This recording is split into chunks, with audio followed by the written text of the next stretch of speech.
तो ये cake customer ने लेने से इनकार कर दिया, कहती हमें नहीं चाहिए, आप अपने पास रख लें। ऐसा बिल्कुल भी नहीं था, कस्टमर बहुत स्वीट सी थी और बिल्कुल हमारे क्लोज नेबर से थी, साथ वाली गली से थी। तो बस ये था कि जब मैंने इनको केक की पिक्चर भेजी, फिर ये कही थी कि केक तो बहुत प्यारा बना है, बस ये है कि हमारा जो प्रोग्राम है ना वो नेक्स्ट डे पर चला गया, डिले हो गया है, फिर आपसे मैं कल ये मंगवा लूँगी, आप अपने पास ही इसको रखें। फिर मैंने उनको ये बोला, नहीं ऐसा ना करें, आप इसको आज ही आप इसको कट करें। वो इसलिए क्योंकि जो केक के ऊपर फॉन्डेंट के टॉपर्स हैं ना वो नेक्स्ट डे तक फिर मेल्ट होना स्टार्ट हो जाएंगे और केक की लुक ना ख़राब हो जाएगी। तो फिर कहती चलें ठीक है, हम आज इसको सेलिब्रेट कर लेंगे। तो कस्टमर को अपने बेटे की बर्थडे के लिए केक चाहिए था और थीम इन्होंने मुझे 2-3 दिन पहले ही फाइनलाइज सब कुछ कर दिया हुआ था और कही थी कि मुझे फुल चॉकलेट वाला केक चाहिए। तो फिर मैंने कहा कि चलो मैं आपको फुल चॉकलेट वाला ही केक बना के दूंगी। और ये कि जो मेरा मोस्ट डिमांडिंग और मोस्ट सेलिंग है ना वो चॉकलेट डबल फज है, फिर मैंने इसी में उनको बना के दिया था। तो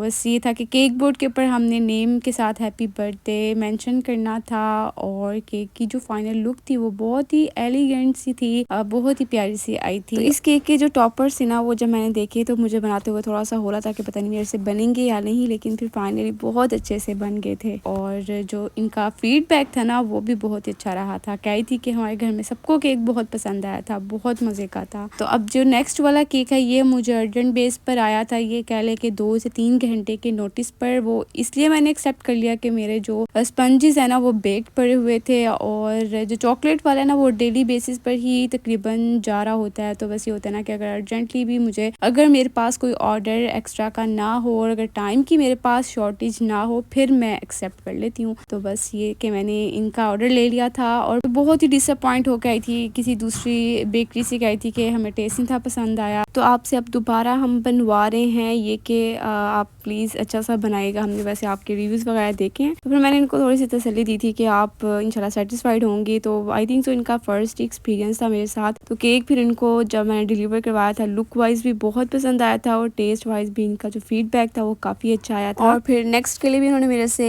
एक ऑर्डर बुक करवा लिया अभी से, जो कि मैंने नेक्स्ट वीक में रेडी करना है। तो बस यही होता है ना कि जब आपके पास कस्टमर अगेन आए फिर आपको सही सेटिस्फेक्शन रहती है कि वाकई में कस्टमर को काफ़ी पसंद आया है। तो ये थी केक की फाइनल लुक और मेरा अपना ही बनाया हुआ ये डिज़ाइन था जो कि कस्टमर ने मुझे शेयर किया था और फिर वैसे ही मैंने फिर सेम इनको बना दिया था।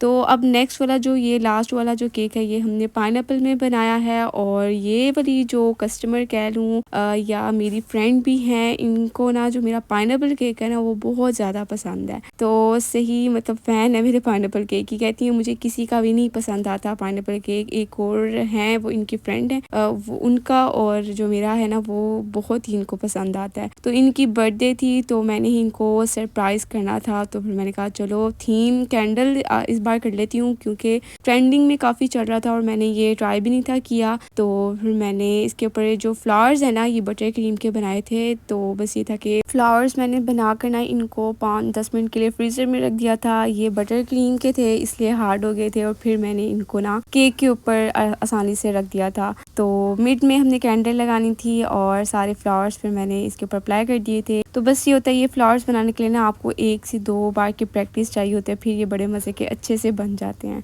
तो लास्ट पर मैंने केक के ऊपर ना थोड़ा सा शाइन दे दिया था गोल्ड डस्ट से और ये थी केक की फाइनल लुक। और ये थे मेरे आज के सारे ऑर्डर्स जो कि मैंने टाइमली डिलीवर भी करवा दिए थे। तो hope you like the video.